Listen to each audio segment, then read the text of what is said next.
हमें ही वर्दी में देखकर दीदी की खुशियों का ठिकाना ही नहीं था, लेकिन आज इस वर्दी का फर्ज निभाते निभाते हमने सबसे ज्यादा दुख उसी को ही पहुंचा दिया।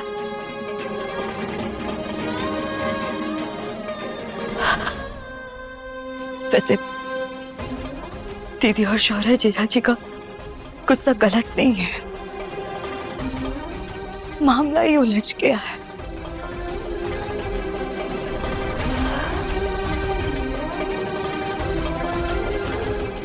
नहीं, लेकिन आप रोना या सफाई देना सलूशन नहीं है। आप सबसे ज्यादा जरूरी है कि इस केस का सच सबके सामने लाना।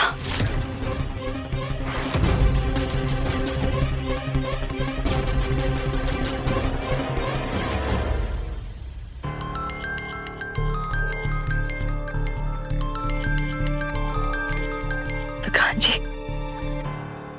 सत्या, हम जानते हैं तुम अभी अभी पुलिस में भर्ती हुई हो और तुम्हें पहला ही केस ऐसा मिला जो बिल्कुल आसान नहीं है, और पहले ही केस में तुम्हें फर्ज और रिश्तों दोनों के बीच में लाकर खड़ा कर दिया। सही कहा आपने विक्रांत जी। ट्रेनिंग में बस कानून सिखाया जाता है, काम करने के तरीके सिखाए जाते हैं, लेकिन असली परीक्षा तो तब होती है जब कानून अपनों के सामने खड़ा हो जाए। ये बात अभी समझ में आ रही है। तुम बिल्कुल भी परेशान मत होना सत्या, और ये बताओ हमें सिचुएशन कैसी है वहां? दीदी हमसे बहुत नाराज है, शौर्य जीजाजी भी।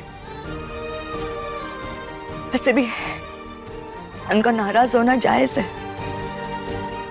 उनको लगता है कि हमें ये सब बात उनको पहले से ही बता देना चाहिए था, लेकिन हम भी तो मजबूर थे ना विक्रांत जी।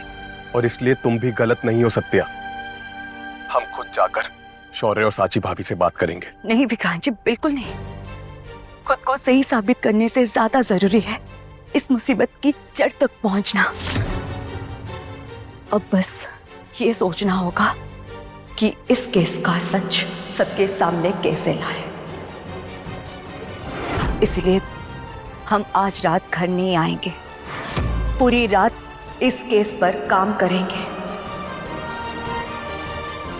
वैसे भी यहाँ शौर्य जीजाजी को हम अकेला नहीं छोड़ सकते। हमें तुम पर गर्व है सत्या।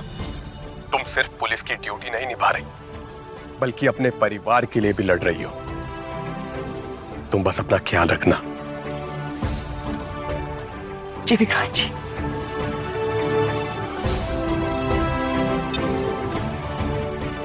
तुमको गर्व हो रहा है?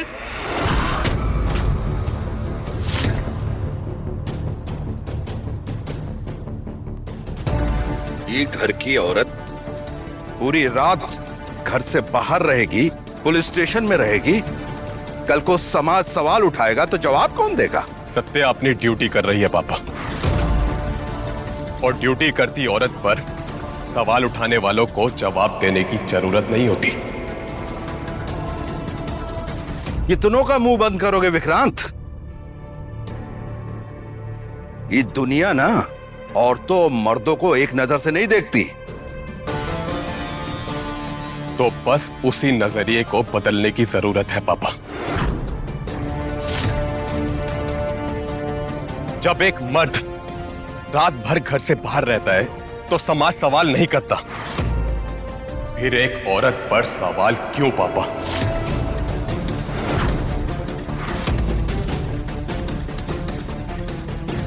हमें सत्या पर गर्व भी है और पूरा भरोसा भी। वो हमारे घर का नाम कभी खराब नहीं करेगी, बल्कि रोशन करेगी।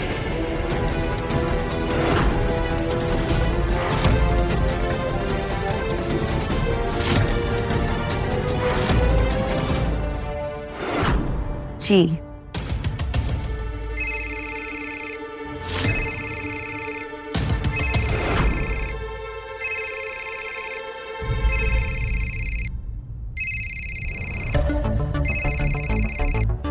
हम आपको फोन करते हैं।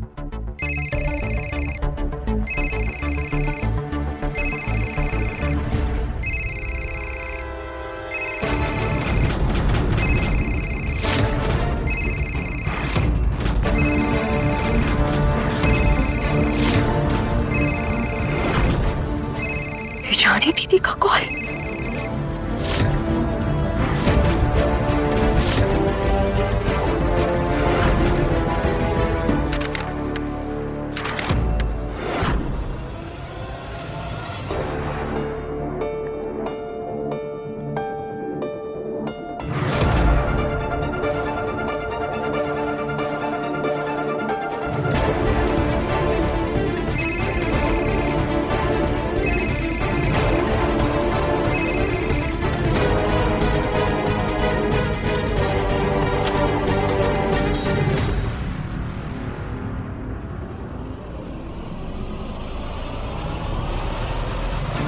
हाँ मैडम जी बोलिए।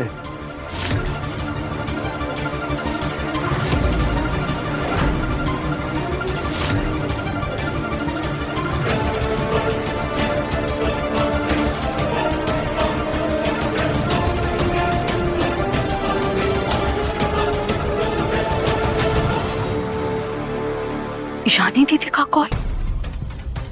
ईशानी दीदी मिश्रा सर को इतनी रात में फोन काहे करेंगी? कुछ तो है जो हमसे छुपाया जा रहा है। मिश्रा सर के ऊपर नजर रखनी पड़ेगी।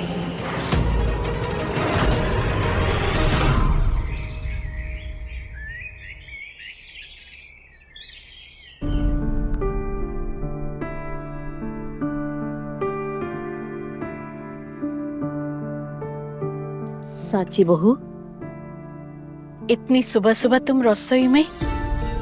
खाना भी बना लिया तुमने? दाल कचौड़ी भी बनाई है और ये टिफिन? हाँ दादी, वो हम श्रीमान जी के लिए ये सब बनाए। पता नहीं वहाँ कुछ खाए भी होंगे कि नहीं, सोचा घर का खाना बनाकर उनके लिए ले जाए। हमें पता है शौर्य की चिंता में तुम कल से सोई नहीं हो ना।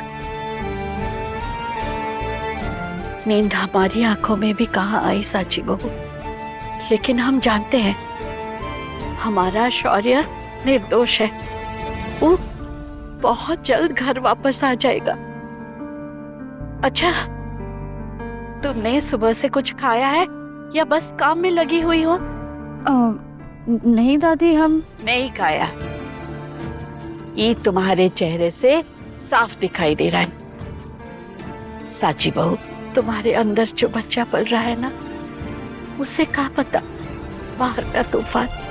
उसे तो सिर्फ अपनी माँ की भूख महसूस होती होगी ना बेटा। चलो पहले खाना खा लो, फिर शौर्य के लिए टिफिन ले जाना। चलो। नहीं दादी, श्रीमान जी भी। पहले खाना खा लो साची, चलो।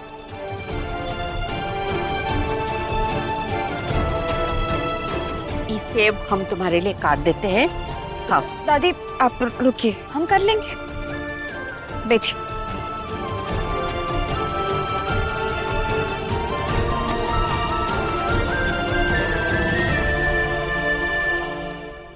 अरे वाह साची, तुम सेब काट रही हो? अच्छा हुआ, हम तो बस ये देखने आए थे कि तुमने कुछ खाया पिया है कि नहीं। वो कहा है ना, ज्यादा देर खाली पेट रहोगी ना तो बच्चे की सेहत पर असर पड़ेगा। सुंदरी सही कह रही है साची बहू। अब तुम्हें अपना ध्यान रखना ही होगा।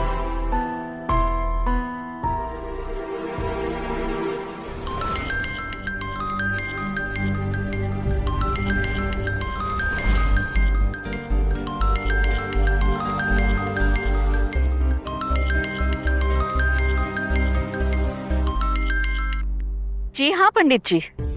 हाँ, आज ही हमें शौर्य के लिए महामृत्युंजय का जाप करवाना होगा। आए दिन हमारे बच्चों पर कोई ना कोई संकट आ जाता है। ठीक है, हम सामान लेके आते हैं। हाँ हाँ, आप सारा सामान लेके आइए, फिर पूजा शुरू करते हैं।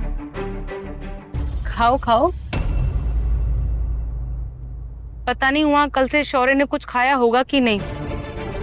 वो तो अपने खाने पीने का बड़ा नियम कानून रखता है। एक नौकर उसके पीछे लगा रहता है। चाय, नाश्ता, लंच, डिनर, हर चीज उसे समय पर चाहिए। पर अब देखो, वहाँ अंधेरी कोठरी में पड़ा हुआ है, बिना कॉफी, बिना एसी। और हमने तो सुना है वो पुलिस वाले जो है ना, वो सही खाना नहीं देते हैं। बिना पका चावल, फीकी दाल और थोड़ा सा अचार। ऐसा खाना तो कोई गरीब भी नहीं खाता। क्या कर दिया सत्या ने, अपनी ही बहन के पति को जेल में डाल दिया।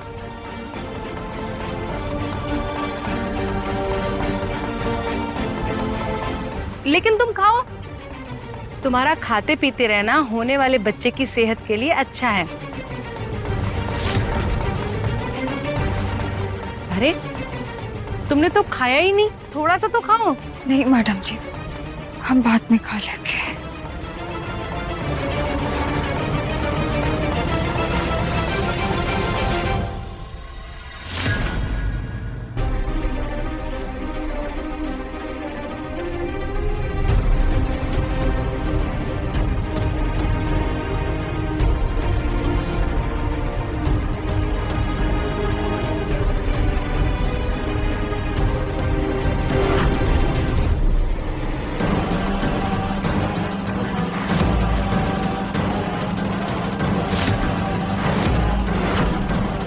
तुम जितनी भूखी प्यासी रहोगी हमारे लिए उतना ही अच्छा है। तुम बस पत्नी धर्म निभाती रहो और भूल जाओ कि तुम्हारे पेट में इस घर का वारिस भी है।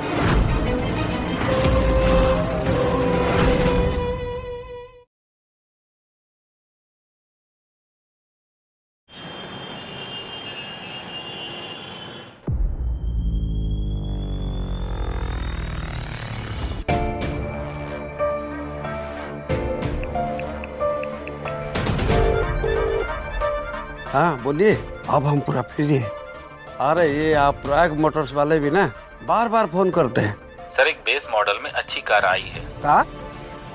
नहीं, हमको टॉप मॉडल वाली गाड़ी चाहिए, सारे फीचर्स और एसेसरीज के साथ। सर वो थोड़ी महंगी होगी, क्या आप ले पाएंगे? अरे हाँ, तुम पैसा की चिंता मत करो, बस गाड़ी एकदम जबरदस्त होनी चाहिए। Okay sir. अच्छा फोटो पहले भेजिए, फिर फाइनल करते हैं। ठीक है सर।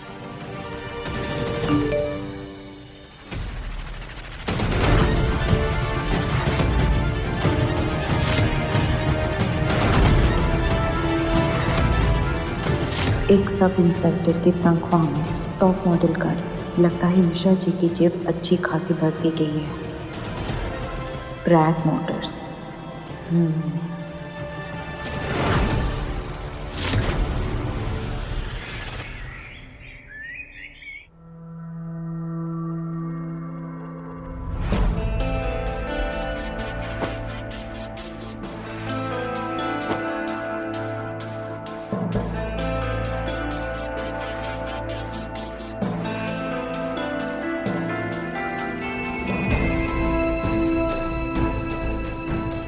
अरे ये तो घर का राशन का बिल है, लेकिन दो बिल।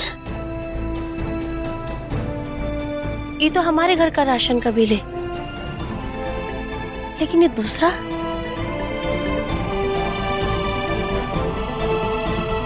राजमा, छोले, चीज, पीनट बटर। लेकिन ये सब सामान तो हमारे घर में कभी आता ही नहीं।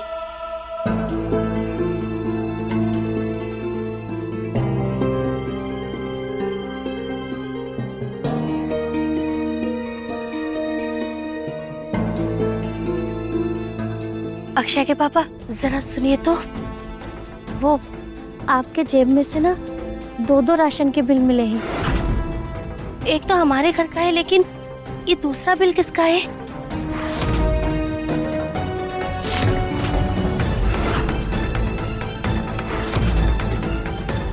वो हमने तो ये सब सामान मंगाया भी नहीं है, और थोड़ा महंगा भी है, चीज, पीनट बटर। तो फिर ये बिल?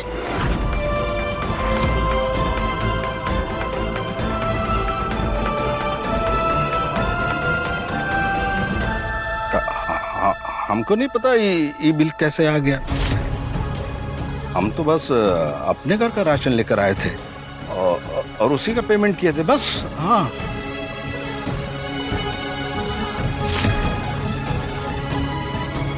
और वो लगता है वो दुकान वाले ने ना गलती से किसी और का बिल हमको दे दिया और हम देखे भी नहीं, ले आए। हाँ वही तो। अब देखिए ना, दुकान वाले भैया को इतना भीड़ भाड़ में ध्यान कहाँ देते हैं, कब का कागज किसके साथ रखते हैं कुछ पता ही नहीं चलता। ठीक है,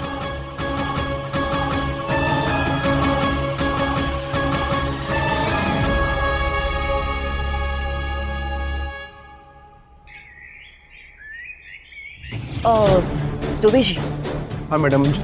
हमें एक बात बताइए, हमारे जो सर हैं इंस्पेक्टर संतोष मिश्रा जी, वो काफी पैसे वाले परिवार से आते हैं का? नहीं सत्य मैडम, इनके बाबूजी तो चौराहे पर एक चाय की छोटी सी दुकान चलाते थे।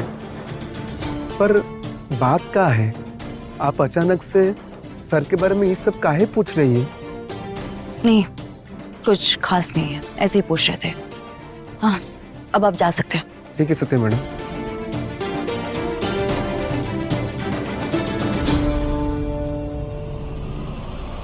खानदानी रईस भी नहीं है, और रही बात सैलरी की तो विक्रांत जी की जितनी तो नहीं होगी, फिर भी इतनी महंगी गाड़ी। हो सकता है गाड़ी का शौक हो, लोन लिया हो उन्होंने।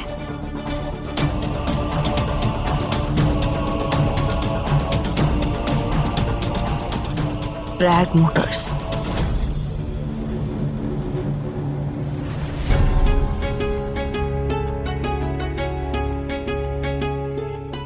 मिल गया नंबर।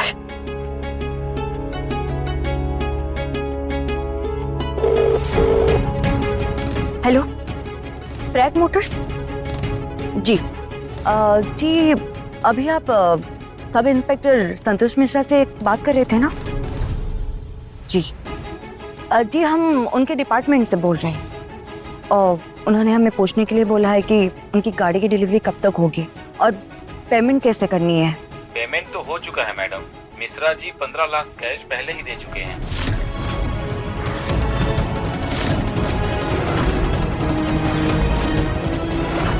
और डिलीवरी कब तक मिलेगी वो अपडेट हम कल तक दे देंगे उनको। जी जी ठीक है, thank you. 15 lakh cash.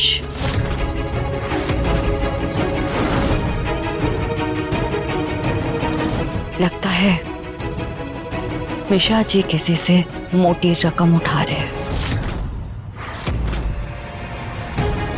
1 minute, Ishani दीदी मिश्रा जी को बार बार कॉल कर रही है और कल रात मिश्रा जी बाहर जाकर छुप के बात कर रहे थे। हर चीज उतनी सीधी नहीं है जितनी दिख रही है, कुछ तो जरूर छुपाया जा रहा है हमसे।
सुनिए, ये फाइल लॉकर नंबर 27 में रख दीजिए।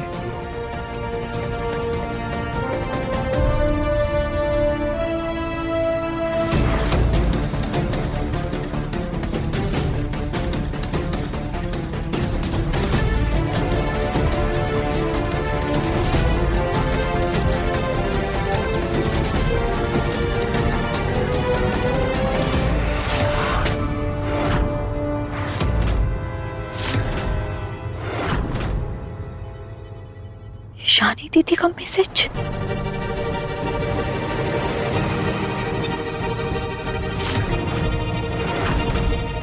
मिश्रा जी को 15 लाख कैश दिया है उन्होंने।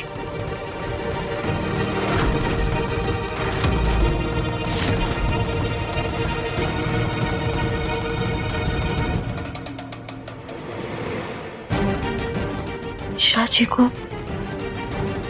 इतने सारे पैसे ईशानी दीदी ने काहे दिए और किस काम का इनाम है?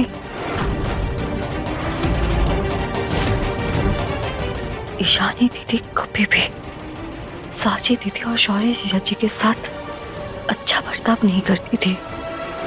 यही ऐसा तो नहीं है कि शौर्य जीजा जी की गिरफ्तारी के पीछे ईशानी दीदी का हाथ हो?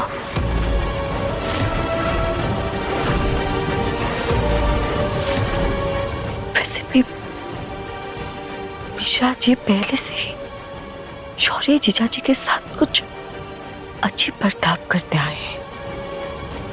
वो ना ईशानी दीदी और मिश्रा जी के बीच में कोई ना कोई खिचड़ी तो जरूर पक रही है। अब हम इस साजिश की जड़ तक पहुंचकर ही रहेंगे।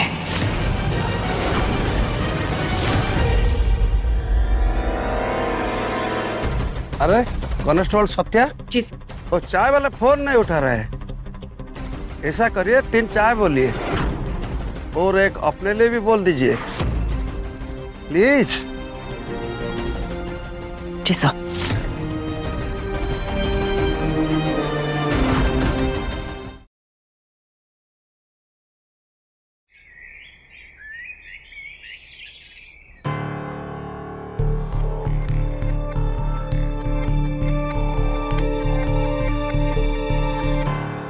श्रीमान जी,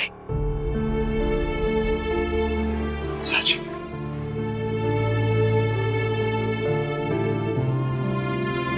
साची,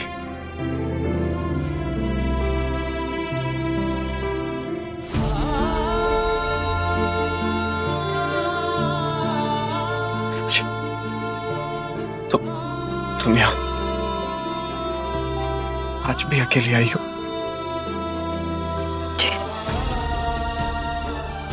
लेकिन क्यों साची? हमने तुमसे मना किया था ना। इस हालत में तुम्हारा बार बार पुलिस स्टेशन आना ठीक नहीं है। साची तुम घर जाओ। लेकिन हमारे लिए तो घर वहां है ना श्रीमान जी, जहां आप हैं।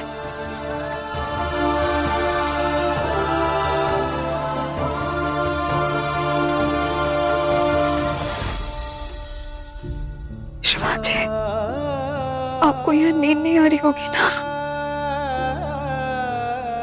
आप कुछ खाए भी नहीं है। यहाँ आपको बहुत गर्मी लग रही है क्या?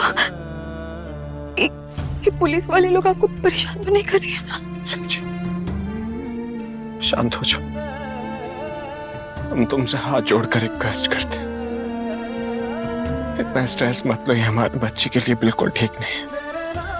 हमें माफ कर दीजिए श्रीमान जी, हम अगली बार से ध्यान रखेंगे। लेकिन हम क्या करें? हम खुद को कितना भी समझा लें, आपकी चिंता होने लगती है। है नो साची, लेकिन तुम परेशान मत हो। हम तुमसे वादा करते हैं, हम बहुत जल्द वापस आ जाएंगे।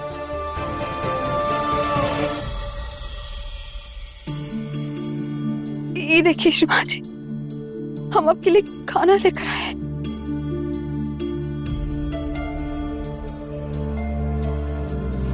I'm sure साची, तुम रात भर सोई नहीं होगी और सुबह से ये बनाने में लग गई होगी।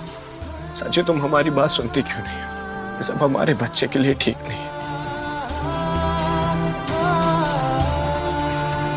आपका भूखा रहना हमारे लिए ठीक नहीं है।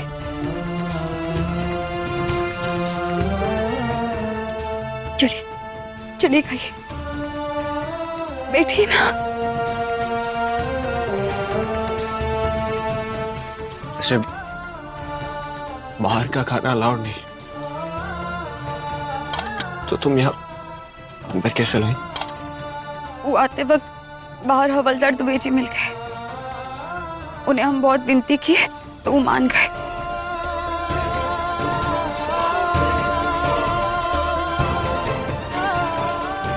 पहले तुम खा लो। कल रात से तुमने खाना नहीं खाया होगा ना?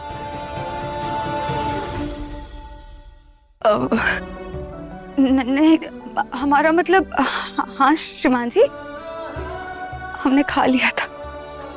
दादी ने जबरदस्ती खिला दिए थे। पेट बिल्कुल भरा हुआ है। सच? हमें माफ कर दीजिए श्रीमान जी, हम आपसे झूठ बोल रहे हैं, लेकिन आप यहाँ भूखे हैं और हम कैसे खा लेते? सीने में थे मेरे भरम, तूने किए फिर भी करम। ये दिल तेरी चाहत पे अब मगरूर है। तू मुझ पे ऐसे खुल गया, बारिश में जैसे धुल गया। देखा है मैंने तुझ में कोई नूर है। बस सच, बहुत खिला दिया तुमने। श्रीमान जी, इन बच्चों वाली जिद मत कीजिए, ये आखिरी निवाला है। चुपचाप खा लीजिए, वरना हम यहाँ ऐसे ही बैठे रहेंगे। तेरी सुबह में मुझे जलना है, तेरी शाम में मुझे ढलना है। रास्ता है तय, मंजिल है तय, अब साथ ही हमें चलना। साची, एक वादा करोगे हमसे? चाहे हमारे साथ कुछ भी हो जाए, लेकिन हमारे बच्चे को कोई भी तकलीफ नहीं होनी चाहिए। ना तुम स्ट्रेस लोगे और ना तुम्हारे पेट के अंदर हमारा बच्चा स्ट्रेस लेगा। जी श्रीमान जी। अब तुम घर जाओ। हमारा मन नहीं कर रहा आपको छोड़ के जाने के लिए। नहीं साची, प्लीज जाओ अब तुम। कैसे जुदा हो जाए हम, दरिया में साहिल है तू। तेरी सुबह में मुझे जलना है, तेरी शाम में मुझे ढलना है। चलते हैं श्रीमान जी। मंजिल है तय, अब साथ ही हमें चलना है। जो सफर किया वो अधूरा है।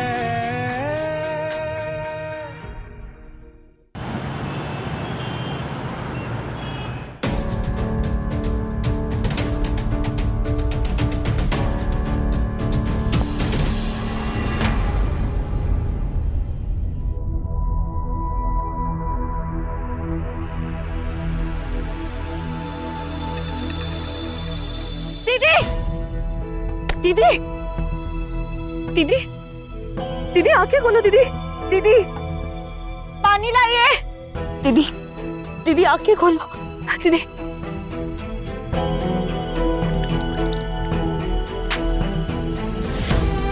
दीदी आंखें खोलो, दीदी, दीदी आंखें खोलो दीदी।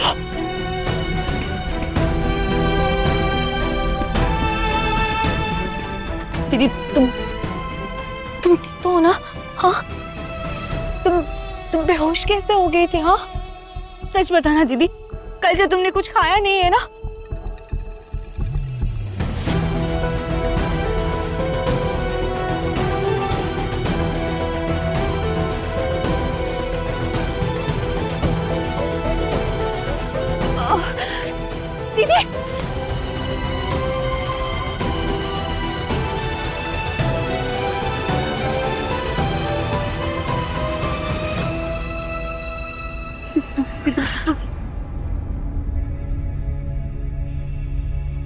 सत्तू, तुम्हें हमारी चिंता करने की कोई जरूरत नहीं है। एक बार हमारी बात तो सुन। सत्तू, हमें तुमसे कोई बात नहीं करनी।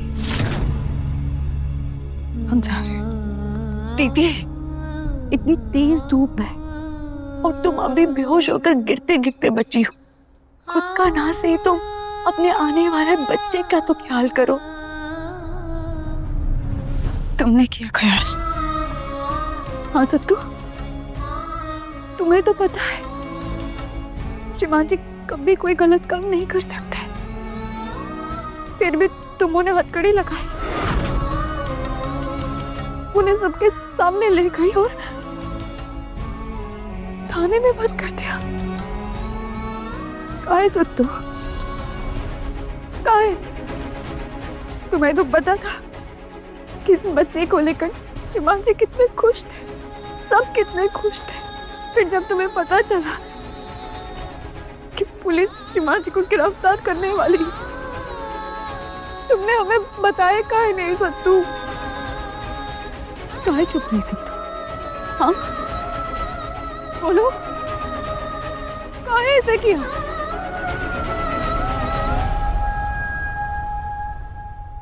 तुम ही कहते थे ना कि हमारी सबसे बड़ी ताकत ये है कि हम सच और न्याय का साथ कभी नहीं छोड़ते। अगर ये बात हम बता देते तो हमारी ड्यूटी, हमारी ईमानदारी दोनों के साथ धोखा करती। तुम ही बताओ, हम अपने पर्स के साथ कैसे गद्दारी कर लेते? तुम्हें अच्छा लगता? हाँ, तुम्हें अच्छा लगता अगर हम अपने पर्स के साथ बेईमानी करते?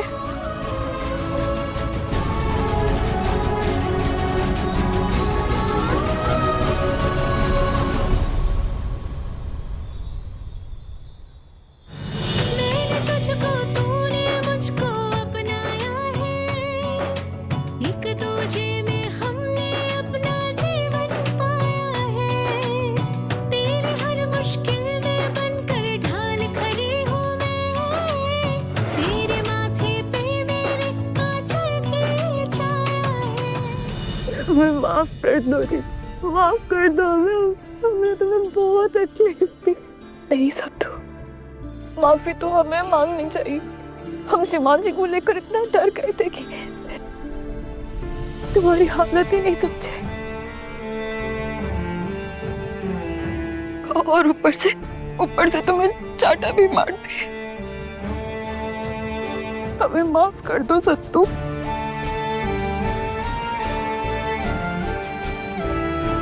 दीदी ऐसा मत बोलो दीदी, हम जानते हैं ये सब तुम्हारे लिए आसान नहीं। तुम्हारा अब नाराज होना चाहे हम समझते हैं। तुम चाहो तो 2-4 थप्पड़ और मार लो दीदी, लेकिन हमें गलत मत समझो।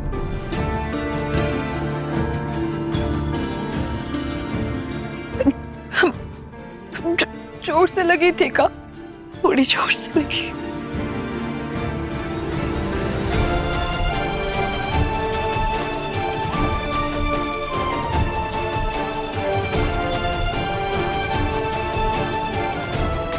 हम तुम्हें घर छोड़ देते हैं, चलो। नहीं, तुम यहाँ अपना ड्यूटी करो, हम खुद से चले जाएंगे। ये भी ड्यूटी है, और हमें तुमको तो घर छोड़ के आएंगे, और तुम चुपचाप चलोगे हमारे साथ। चलो आराम से। जी वकील साहब, कुछ भी करिए लेकिन हमारे बेटे को जल्दी से जल्दी बेल दिलवा दीजिए। कोर्ट की इन 2 दिन की छुट्टी की वजह से सबकी तकलीफ और बढ़ गई है। वकील साहब, आप हमें अपडेट देते रहिए, हम आपको बाद में कॉल करते हैं। क्या हुआ रमन जी? अरे आप 4 फोन कर चुके। अरे हम दूसरे कॉल में व्यस्त थे। सर, आज जरूरी मीटिंग है, आप कब तक आएंगे? अरे इधर शौर्या की बेल नहीं हो रही और आपको मीटिंग की पड़ी है। नहीं, हम ऑफिस नहीं आ सकते।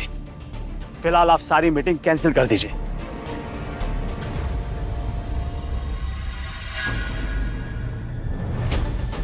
अरे स्वतंत्र जी, आप इतना स्ट्रेस मत लीजिए ना। हमें आपकी तबीयत की चिंता हो रही है। हाँ सुंदरी, हम ठीक हैं। बस एक बारी शौर्य की बेल हो जाए तो हम चैन की सांस ले लेंगे। हाँ वो तो है, पर ऑफिस में भी तो काम बाकी है ना। शौर्य जेल में है, आप उसकी बेल कराने में लगे हैं, ऐसे में बिजनेस का क्या होगा। और कल ही हमारी रमन जी से बात हुई थी, वो बहुत परेशान थे, कह रहे थे कि बहुत सारे फॉरेन क्लाइंट के साथ मीटिंग बाकी है और सारी मीटिंग लाइन से कैंसिल हो रही है। लेकिन सुंदरी, शौर्य जेल में है, उसकी जमानत करवानी है और इस वक्त हम शौर्य के अलावा किसी चीज में दिमाग नहीं लगाना चाहते। हाँ आप बात तो सही कह रहे हैं, पर हम क्या कह रहे थे कि जब तक ये मामला पूरी तरीके से शांत नहीं हो जाता, किसी को तो बिजनेस की जिम्मेदारी संभालनी होगी। हम सोच रहे थे फिलहाल में ईशानी को ऑफिस की जिम्मेदारी दे दीजिए, इससे बिजनेस का नुकसान तो नहीं होगा।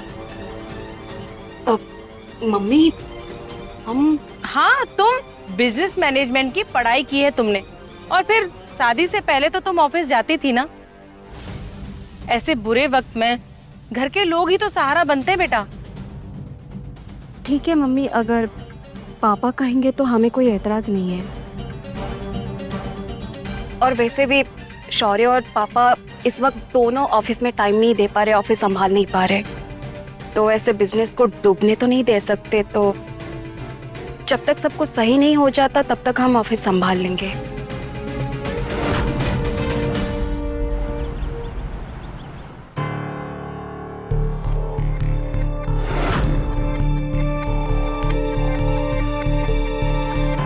अरे सत्या, ड्यूटी छोड़कर तुम यहाँ? दीदी की तबीयत खराब हो गई थी, इसलिए उसे छोड़ने आए हैं। अच्छा, इतनी चिंता? तो फिर कल कहाँ थी सत्या तुम्हारी ये चिंता, जब तुमसे साची मिन्नतें कर रही थी और तुम शौर्य को हथकड़ी पहनाकर ले गई। ओह हाँ, तुम्हारे लिए तो ड्यूटी ही सब कुछ है ना, इसीलिए तो शौर्य की गिरफ्तारी के बाद तुम पहले से जानकर भी चुप रही।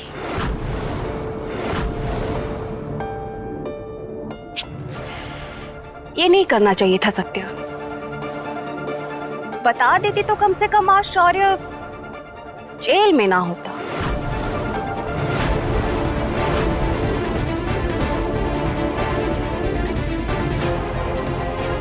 खैर छोड़ो, ये बताओ शौर्य के बाहर आने का कोई रास्ता है या उसे और भी जेल में ही रहना पड़ेगा? कम से कम ये तो बता सकती हो सत्या। आप ये सवाल हम जैसे जूनियर कांस्टेबल से काहे पूछ रहे हैं? आपकी पहुंच तो बहुत ऊपर तक है, आपको वो सब पता ही होगा ना। क्या मतलब? मतलब ये है कि ईशानी दीदी कि शौर्य जीजा जी की हर जानकारी आपको सब इंस्पेक्टर संतोष मिश्रा जी से तो मिल जाती ही होगी।